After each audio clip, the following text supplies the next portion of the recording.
First time I ever heard Fabulous was on the mixtape. That's just The Desert Storm joint.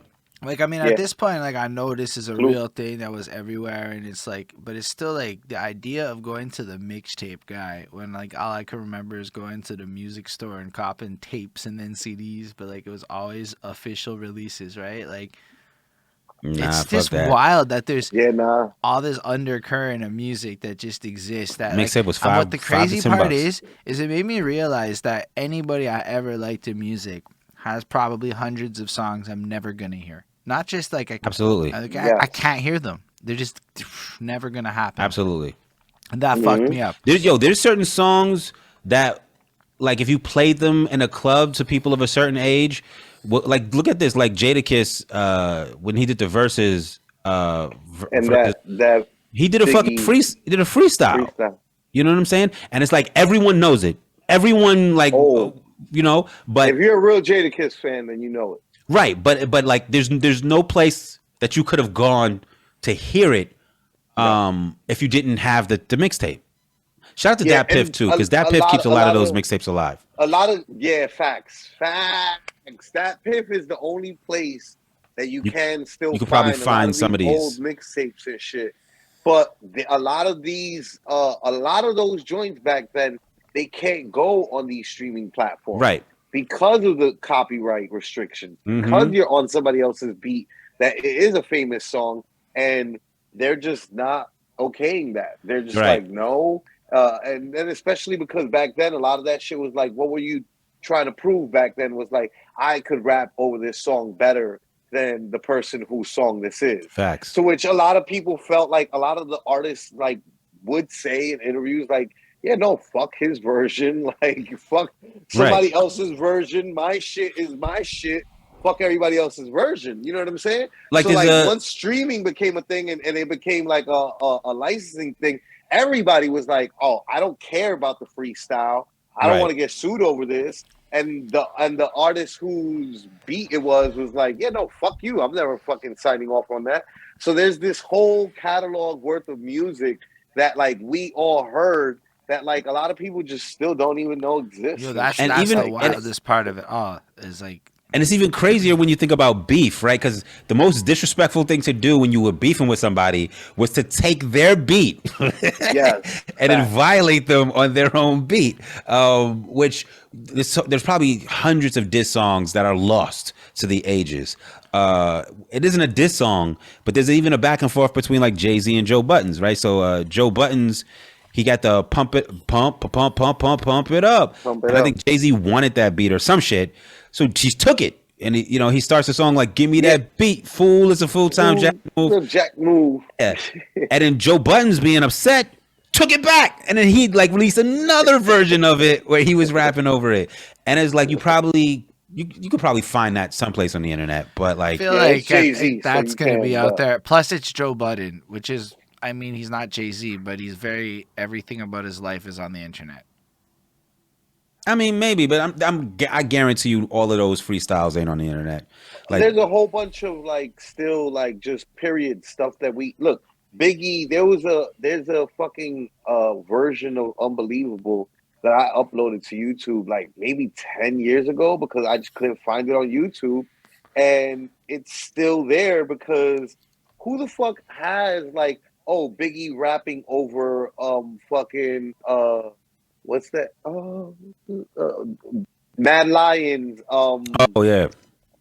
And it was Unbelievable, but it was before. That was the version that he went up to Hot 97 and did, and Flex would always play because it was an exclusive that he had, and shit like that. Like the if you didn't live in New York City and didn't get the radio signal, you never heard that version of Unbelievable. But all New Yorkers are like, "What? That's way better than the regular Unbelievable version." And they don't even do shit like that no more, yo. Nah, because now all the radio shit's under the same rules and easy to catch type shit. But Holden, let me tell you something. Like there would be things like, so like when I was a young rapper, like fucking Big Pun, Cannabis, and DMX were everything. And there was a Funk Flex one time had DMX, Cannabis, and Noriega for some reason all up in the studio, Don't and they're talk just about Noriega like that. Come on, have some nah. respect for Noriega. Yo, Noriega. First of all, shout out to Noriega. He's a fucking OG. He's a Arguably, legend. we're not having this conversation without him. He got hits. He got hits on top of hits on top of hits. He put the Neptunes on. Deserves nothing but respect. But in the room with DMX and Cannabis, Noriega is definitely like, the lowest man on the totem pole. Not true. Because DMX is also not like super. Well, DMX, DMX got the energy and the style. So, but the thing is, Noriega they did the thing. Yeah, Noriega Not like brings like a different energy that is different. Like, right? Because, like, DMX, let's be real. Cypher? Look, Baxter, I am with you on DMX, but DMX, as I have come to see it, is what you would call a hit or miss motherfucker. Because, he hits. Not in his prime. Hold up. Whoa. Let's not pretend. DMX, when DMX was on top, he was selling multi-platinums, heads and shoulders above people. Yes, like people above have this, everybody. People have this image that like it was like Jay-Z and DMX, and they were like, it was like No. He was selling more records than Jay. DMX was outrageously popular. So, but like they were at the Funkmaster Flex, and they were just going back and forth with verses. Flex was just throwing on beats, and they were just like seeing who's gonna run out of verses first, and it was like one of the most integral like experiences for me to have like as a young rapper. I listened to that shit like so many times. There's so many Cannabis verses I know just because he was spitting them on that session and not because of whatever song they're from. You know what I'm saying? Yeah. But like what Flacco's talking about, like one, it was on New York radio. So if you wasn't in New York radio, you didn't catch that. And two, the only other place it would be was on like a mixtape or something like that. So have you ever heard like a session between like DMX, Cannabis, and Noriega at all? No, to be honest, I mean, I don't want to get me. I'm just like, because like again, like I come from like, so not only am I in Montreal, I gotta find that, but like to send to you. We don't have the net, right? So we got Canadian TV and shit. So we're getting not MTV, we're getting Much Music, which is gonna have a lot more Canadian content on it, bro. Swollen Members was a thing up here, yo. I'm like, I remember Swollen Members. They was like, they were big up here. Not because I know like, that Canadian, I found out about it because of Much Music, because Much Music came to like whatever cable situation my grandmother had, and I was like, "What the fuck is this?" And I found out about them. Used to get a lot of New York. Used to get a lot of Cardinal official. Cardinal did it. Cardinal had a Canadian media, so, but it's because like I remember the Kids in the Hall. On facts, because it's like 30% of all Canada shit has to play all Canadian like media things, radio, TV, whatever. 30% of the music has to be Canadian or get the fuck out of here. So like I mean that's dope. New York should do the same shit, yo. You gotta understand that's dope now. Okay, that's dope now. Back then, it didn't. Back then, Canadian quality was a real motherfucking thing, and we all know it. But y'all probably got better because of it. Imagine if that wasn't Alanis the case. Morissette's an outlier. First of all, Canadian treasure. Canadian treasure. Baxter's like, first of all, watch. No, when you put your school to go see Alanis Morissette. Bro, when you put that post about the fucking Jagged Little Pill, bro. There is not a Canadian that will argue with you, in my opinion. That is. There's got to be another dope Canadian besides Alanis Morissette, though. You guys had like a bunch of them, didn't you? We have a few. I feel like there's like, but not necessarily. You guys definitely got the actors. In comedy. I mean, I'm not feeling Celine Dion. I know she's popular, but she's like not dope at all to me. Your biggest export at one point. Big facts. True. And we got like Arcade Fire. You guys got comedy on lock. You got fucking. I'll give you that. We got comedy. Norm Macdonald, Jim Carrey, Rick Moranis. All right, let's not reach with the on lock. Right, they're a huge comedy. You're right. Like haven. Yeah, and on lock is an exaggeration. In particular, that's right. And Montreal in particular is like baby. A big haven. Like it's one of those it's the northern Chitlin circuit, you know what I mean? Word. Type shit. Like Montreal is like one of those places that every comedian has to go stops through at because they know that it's because Just for Laughs is like comedy basically one of the biggest comedy festivals in the world, and Montreal is a city that there's not a celebrity that doesn't want to come party in. So it ends up being like every famous comic will probably land at Yeah, Just you for guys Laughs. are like the party city of, Yo. you know what I mean? Like when I got there, I was like, yo, they got fucking triple X fucking everywhere. Like everywhere. Massage just parlors like, right look in at your us. fucking face. Like, oh, you get want a to come massage upstairs?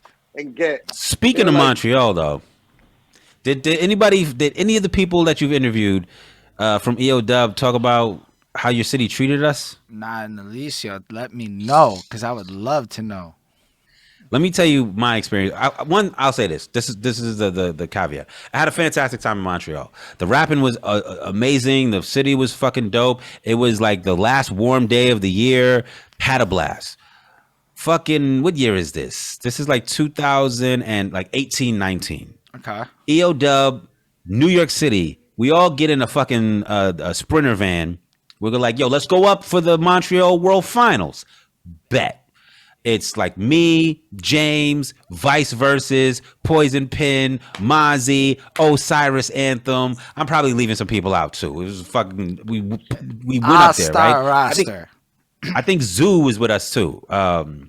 We got 2 Airbnbs, and we like debating like, yo, who's staying in what Airbnb? I'm like, I don't give a fuck. I'm gonna make it work no matter what. So we pull a Sprinter van up in front of one Airbnb, and I forgot who's choosing they're gonna do this. Poison Pen's like, yo, I'm gonna take my bag up, and like, okay, bet. I'm like, I'm gonna walk to the other Airbnb and check it out and decide which one I'm gonna stay at, and then I'm gonna come back for my bag. And everybody's like, yeah, that's the move. That's the move. We walk to the other Airbnb. We figure out who's staying where. We walk back to the van. Osiris is going to the van. Osiris is like, do you know what part of town you're in? Any idea? It's by some park. Okay. I don't know. But long story short, Osiris is like, actually, it gives me some clue because I have an idea. Did you take your bag? And I'm like, nah, I didn't take my bag. He's like, yo, our bags are missing. Yo, Montreal jacked us for all of our luggage. Yo, the only person who didn't get their luggage jacked, the only person who didn't get their luggage jacked was fucking Poison Pen. And let me tell you, that is not the way you want to start your trip, fam. Like, you know what I'm saying? And I've been all over this world. I've been to Jamaica, Trenchtown. I've been to Cuba. I've never got violated in any of these places. I go to Montreal first day. That's how y'all treat me. I mean, I can relate to I'm not saying my city's as nice as the reputation, bro. And like one city in particular, some fucked up shit happens to. I'm like, what? We got shot at in Cincinnati, and I was like, we traveled everywhere. I'm like, bro. I'm from the Bronx. I'm like, bro, we were fucking being disrespectful everywhere. You would think it would have been Chicago, New Orleans, Miami, LA, all these places that were like, absolutely, we had our heads on a swivel. It's because like, you expect it. Fucking Cincinnati, yo. Fucking Montreal. You let your guard down a little bit. That you're like, what? Certain parts of Montreal got certain kinds of problems that encourage the kinds of robbery that may go down in carjackings. I'm pretty sure it was a setup. Like, it's probably the people who, I'm not gonna say it's people who run Airbnb, but like we pull up with New York plates and it's already, but it was a lesson too. Like, I guarantee you I will not leave my luggage in the car anyplace else for the rest of my life. Yeah, that's like wild. Like, when somebody comes there like, yo, your city did this to me, I'm like, you know, it does sound like my city. I mean, as much as like, I mean, we're pretty Imagine big. how living in New York is, though. Yeah, I be reading the newspaper, like, tourists shot dead and tortured. I'm like, damn. Had a rough stay, did you? Yeah, we don't go that far, I don't think. I don't think it's like, I've never read that headline. Tourists pushed in front of a train, like, ugh. Nah. Don't stand so close to the platform. But like, yeah, that's unfortunate that y'all got robbed in Montreal. That is unfortunate. I would argue that most people don't necessarily get robbed, but that doesn't change what happened to you. It's the story of Baxter. I didn't get robbed in Montreal. Arguably, since high school, I haven't really been robbed in Montreal that much either. And maybe like, if I've been super negligent. Holden said ever since high school. Nah, I went to a high school. Prior to high school, high let school, me tell you something. Yo, every February, get robbed every other my week bus pass here. got jacked. All 5 years of high school for me, my like, because we have 5 years. It's different. every February bus pass. But it's not for. But since then, it's like, yo, I walk around, never have to worry about it. And then I realized, yo, maybe like, you know, sometimes it's like not the safest world. But you get this like illusion of shit, and then you hear a story like Baxter, and it's like, yo, if I had a car, like, you know, maybe I would get robbed because like I don't have a car, so I don't think about it. Maybe, but also half of it is luck, half of it is like who you are, and then that's it. Like, I think New York definitely. If you walk around as if you like, I heard Flacko talking about how like he walks everywhere like he owns the place. You have to, because if you look uncomfortable, if you look like out of place, other people notice that shit. That's half of it, though. That's how New Yorkers can tell that you're not from here, and that's when like the New York like. But we carry that everywhere, though. Like kicks in even more high gear, and it's like, oh, I might. You start thinking like things that you don't even, you know, like you'll see somebody and you're just like, should I rob him? I don't even rob people. Right. Just because he look out of place. Me too. Like, yo. Out of place. Like, I was just like walking around and I'm like, hold on. So you're saying people be looking at me like that the whole day? Possibly. Well, what would happen? Like, I don't rob nobody or nothing like that. But if I was walking someplace and I saw somebody like out of place, I'm gonna think to myself, he about to get robbed. Like, you know what I'm saying? Like, someone's gonna rob him. But you know, things happen. I did not get robbed though. And I still think to myself, I still think to myself, like, man, people should like. There's like, a few years back, I made a post. This is pre-quarantine, right? So like, we're talking about like probably like 2018, 2019, and I made a post, and I'm like, yo, it's a Comic-Con. I'm like, yo. All the stick-up kids and robbers on my timeline. Y'all should go down there and eat. You know what I'm saying? Facts. There's a lot of food down there. You know what I'm saying? Also, I lied. One time I got held up for some weed, and in my bag, I had like a bag, right? I learned don't pull out a bag of weed in public because people don't know how much weed you have. They were so disappointed to find out it was not a zip and it was a 3.5. It was a 8. Anyway, in that bag, I had about $500 worth of magic cards, and because they were unaware that this is the stick up move, they just took my little 3.5 and gave me my magic cards back. I had no idea. You were like, you fools. You don't know what value is. A little bit. I'm like sitting there going,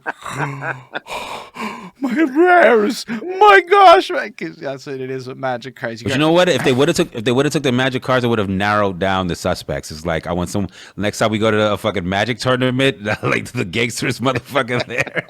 Nah, but it's like.